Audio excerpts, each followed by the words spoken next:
ये क्या तमाशा है यार? हैं, ये कौन सी मस्जिद में किसी फिल्म की शूटिंग चल रही है क्या? ये जो हमारे मौलवी साहब full HD ultra pro max बने हुए हैं, मतलब तरावियां पढ़ानी है, 3 बंदे कैमरा लेके बैठे हुए हैं, 2 बंदे सिस्टम पे बैठे हुए हैं, 6 कैमरे लगे हुए हैं, एक बंदा मेहराब के ऊपर से वीडियो बना रहा। ओ मेरे भाई क्या कर रहे हो? कौन सी ऐसी चीज नई लोगों को दिखानी है जो तुम दिखा रहे हो? तुमने तरावियां पढ़नी है, एक माइक लगाओ, लोगों को आवाज की जरूरत है, वो तुम पढ़ो। ये कौन सा अजीब नया ड्रामा बनाया हुआ है मेरे भाई? हाई डेफिनेशन कैमरे लगे हुए हैं, ऊपर बंदे जो है वो पूरी रिकॉर्डिंग कर रहे हैं। ये कहां से? आजकल डॉक्टर सुबैयुल इकराम बेहतरीन पाकिस्तान के मायानाज कारी साहब हैं और वो एक मस्जिद में लाहौर में तरावी पढ़ा रहे हैं और उनकी वीडियो सोशल मीडिया पे वायरल हो रही है। तो मैं पूछता हूँ, ये जो लिबरल्स टाइप और बेदीन तबका और कुरान सुनने से तंग होने वाला तबका शदीद तनकीद कर रहा है, जी ये कौन सा तरीका है? कुरान जो है ना वो पढ़ता है, तरावी पढ़ाता है, मीडिया पे डालता है, इतने कैमरे, 8 कैमरे। तो मैं पूछता हूँ हुज़ूर, ये इनकी तनख्वाहें आपने देनी है जो आपको तकलीफ़ हो रही है, या आपने कोई इनका बिल देना है कैमरों का जो आपको तकलीफ़ हो रही है? आपके पेट में मरोड़ क्यों उठ रहा है? मैं इस चीज़ का कायल हूँ और मैं उलमा से भी गाहे बगाए कहता रहता हूँ कि हुज़ूर जदीद टूल्स जो टेक्नोलॉजी के हैं इनको इस्तेमाल किया जाए। और इसकी एक झलकी मैं देता हूँ। कुरान करीम में सूरह आराफ में एक आयत है, व इज़ा क़ुरिअल क़ुरआन फस्तमिऊ लहू व अंसितू लअल्लकुम तुरहमून, यानी जब कुरान पढ़ा जाए उसको सुना करो, खामोश रहा करो। अल्लाह अकबर। ये क्यों कहा गया? जब कुरान नाज़िल होता, नबी अलैहिस्सलातु वस्सलाम पढ़ते, सहाबा को सिखाते, तो कुफ़ार मक्का को तकलीफ़ होती, तनकीद करती। हत्ता कि सूरह लुक़मान में पढ़ो कअन्ना फ़ी उज़ुनैहि वक़रा, अपने कानों को टिंटेड कर लेते, यानी अपने कानों में डॉट ले लेते, उंगलियां ले लेते, रुई ले लेते, कुरान की आवाज़ ना आए। मुझे इस डॉक्टर सुबैयुल इकराम साहब जो मेरे लिए बड़े मोहतरम है, इनके इस काम से ये नहीं मुझे शौक़ हुआ है कि पाकिस्तान की हर बड़ी मस्जिद में तरावी की नमाज बाकायदा कैमरे लगाकर वीडियो होनी चाहिए और वीडियो सोशल मीडिया जो जदीद टूल्स हैं इन पे नशर होनी चाहिए। मुझे लगता है कि अगर ये मशवरा मंजूर कर लें हमारे पाकिस्तान के उलमा और हर बड़ी मस्जिद की तरावी लाइव जानी चाहिए दुनिया में, तो इंशाअल्लाह या तो ये लिबरल तौबा ताइब हो जाएंगे या गज़ब से हलाक हो जाएंगे। क्योंकि कुरान कहता है मूतू बिग़ैज़िकुम, अपने ही गज़ब में हलाक हो जाएंगे या फिर तौबा ताइब करके इस्लाम में दाखिल हो जाएंगे। और ये बेहतरीन एक तरीका होगा कि इन लोगों को कुरान की समाअत पे मजबूर करने का। और ये जो साहब नूरुल ऐन बच्चा, मैं आपसे कहता हूँ कुछ हया करो। चंद दिन पहले आपने मुनकरे बेअसत रिसालत किया।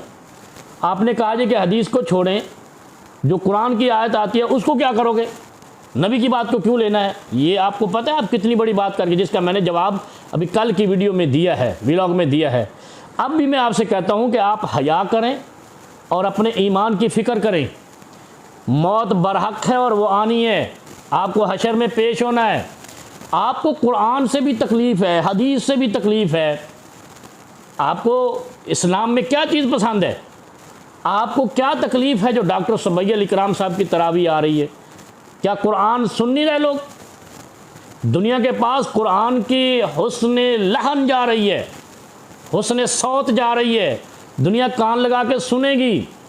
हो सकता है अल्लाह ताला इसके ज़रिए से किसी को हिदायत दे दे और वो डॉक्टर साहब की निजात का सबब बन जाए।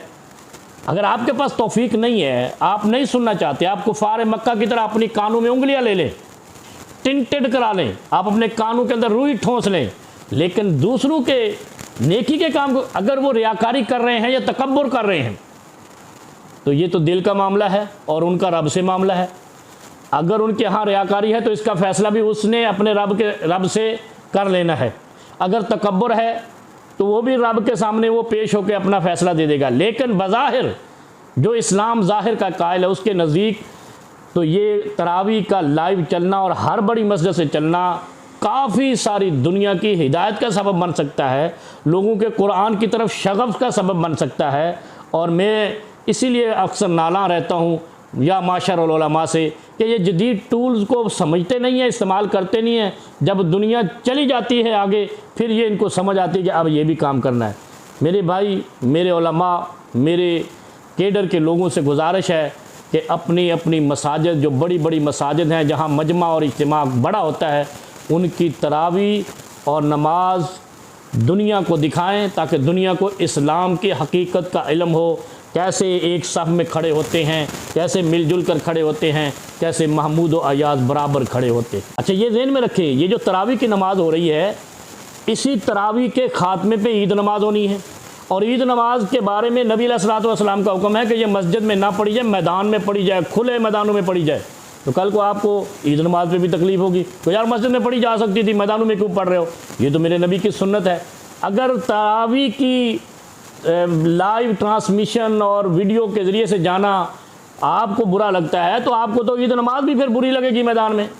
इसलिए अगर वहाँ रियाकारी नहीं है, तो अल्लाह के फ़ज़ल से यहाँ भी रियाकारी नहीं है। ये इशाअत दीन के लिए सोशल मीडिया के टूल्स का इस्तेमाल है। जैसे तुम इस्तेमाल कर रहे हो इस्लाम के ख़िलाफ़, कुरान के ख़िलाफ़, हदीस के ख़िलाफ़ और सुन्नत नबविया के ख़िलाफ़, इसी तरह कुरान और सुन्नत वाले इसको इस्लाम की इशाअत के लिए इस्तेमाल करें तो आपको तकलीफ़ होती है।